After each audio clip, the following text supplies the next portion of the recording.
Hello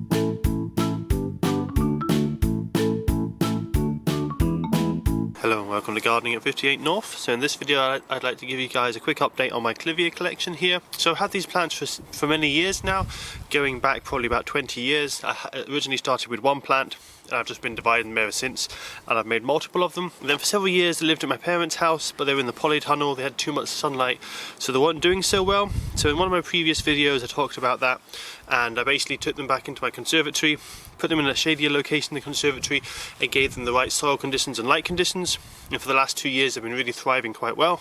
So there is actually a fifth one, that's at my parents' house, but what I've got here is, well, 4 pots, but I've actually got more like 6 plants. So you can see this one here and the one at the back right, there's actually 2 plants in those pots, and the other 2 are also throwing up some babies from the base. So the collection keeps growing every year, which is why I occasionally give them away to friends or family, because eventually I'll just end up with too many Clivia plants. So I've got 4 at the moment. I'll divide them again this summer, and I just keep increasing the size of the collection. But as you can see, they're doing really well at the moment.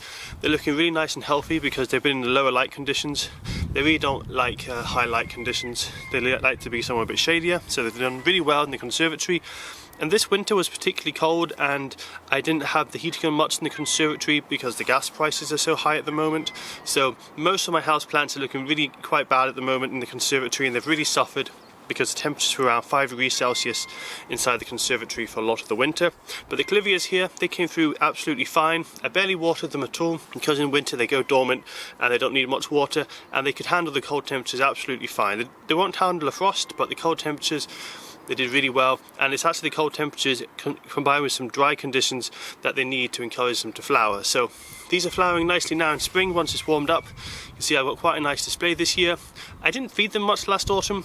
I was a bit busy, so I didn't get around to feeding them much, but I should have given them more of a high potassium feed. I probably would have had a bit more flowers this year if I had done that, but it's still looking nice. Lots of lush leaves and a reasonable display of flowers this year. So that's all for this video update, just a very quick update this time. I'll give you guys a nice time-lapse footage of the one at the back right coming into flower, and I might see you later in the summer when I start dividing them. Once they've finished flowering, basically I'm going to divide these and make a few offsets, and I'll do a how-to tutorial on that later in the summer.